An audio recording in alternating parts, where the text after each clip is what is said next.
एकीकडे महाविकास आघाडीचं जागा वाटप अंतिम टप्प्यात आल्याची चर्चा आहे। दुसरीकडे वंचितचे नेते प्रकाश आंबेडकर यांनी महाविकास आघाडीला धक्का दिलाय। महाविकास आघाडीच्या बैठका आणि कार्यक्रमांना जाऊ नका असं आवाहन आंबेडकरांनी आपल्या कार्यकर्त्यांना केलंय। त्यामुळे महाविकास आघाडी प्रकाश आंबेडकरांपासून वंचित राहणार का, जाणून घेऊयात या रिपोर्टमधून। जागा वाटपावरून प्रकाश आंबेडकर यांची नाराजी। महाविकास आघाडी प्रकाश आंबेडकरांपासून वंचित राहणार। प्रकाश आंबेडकर यांचं वंचितच्या कार्यकर्त्यांना आवाहन।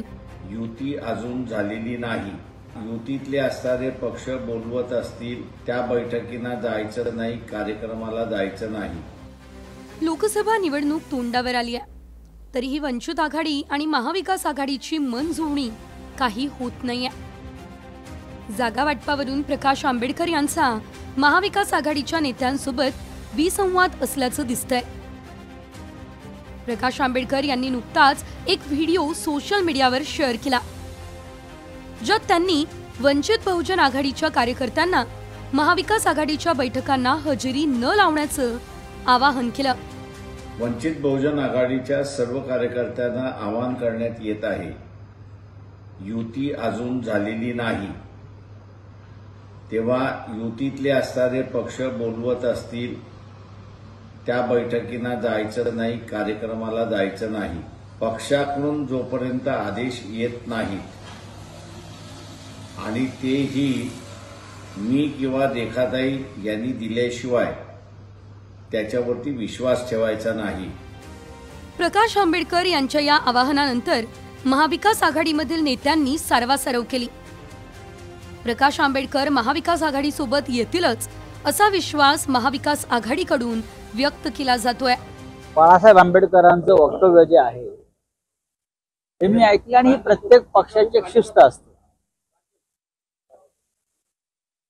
की आघाडीमध्ये चर्चा सुरू आहे, काही चुकीच्या भूमिका कोणी घेऊ नयेत व्यासपीठावर जाऊन। त्याच्यामुळे त्या बाळासाहेबांच्या त्या वक्तव्याकडे तुम्ही त्या चुकीच्या अर्थानं पाहू नका। कुठे जागेसाठी आमच्या तिन्ही पक्षामध्ये काही अटापिटा नाही, फक्त आता बाळासाहेब आल्यानंतर कशा पद्धतीनं चर्चा होऊन पुढे जाते एवढाच प्रश्न आहे। तिन्ही पक्षामध्ये अतिशय समन्वयाची भूमिका आहे, कुठेही कोणत्याही जागेसाठी तिन्ही पक्षामध्ये वाद नाही। फक्त एकदा बाळासाहेब आले, आंबेडकर साहेब त्यांच्याशी वरिष्ठ पातळीवर चर्चा झाली की आमची यादी जाहीर होईल। बाळासाहेब आंबेडकरांची आले तर आम्हाला फार अतिशय आनंद आहे, ते आले पाहिजे आणि येतील असा आमचा विश्वास आहे। झाली 2 दिवसामध्ये तीनही पक्ष प्रकाश आंबेडकर साहेबांशी बोलतील आणि मला फार तर 6 तारखेपर्यंत 5 किंवा 6 तारखेपर्यंत हा तिढा पूर्णतः महाराष्ट्रात सुटलेला दिसेल असं मला वाटतं। जागा वाटपावरून महाविकास आघाडीच्या तिन्ही पक्षांचं एकमत झालंय, पण प्रकाश आंबेडकर यांच्या मागण्यांमुळे महाविकास आघाडीची चांगलीच अडचण होतीये। वंचितकडून महाविकास आघाडीला 26 जागांची यादी दिल्याचं म्हटलं जातंय, तर वंचितचे प्रदेश उपाध्यक्ष धैर्यवान पुंडकर यांनी महाविकास आघाडीच्या बैठकीत काही प्रस्ताव ठेवलेत।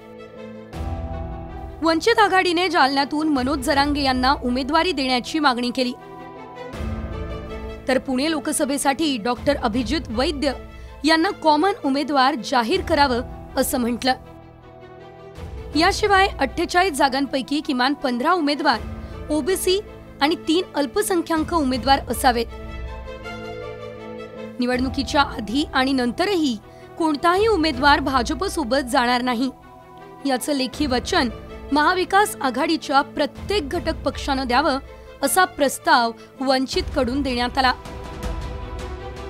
दरम्यान वंचितकडून लोकसभेच्या 26 जागांची मागणी आणि महाविकास आघाडीच्या बैठकांना प्रकाश आंबेडकर यांची सततची गैरहजेरी यावरून ते स्वतंत्र निवडणूक लढवतील हा अंदाज आमदार बच्चू कडू यांनी बांधलाय।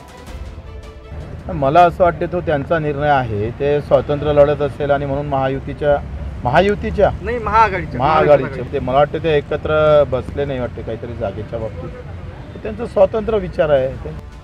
वंचित बहुजन आघाडीच्या महाविकास आघाडीमधील समावेशावरून गेल्या काही महिन्यांमध्ये बरीच चर्चा आणि राजकारण झालं. पण आता जागा वाटपाच्या तिढ्यामुळे पुन्हा वंचित महाविकास आघाडीसोबत टिकणार का, असा प्रश्न सर्वांनाच पडलाय. ब्युरो रिपोर्ट, साम टीव्ही न्यूज.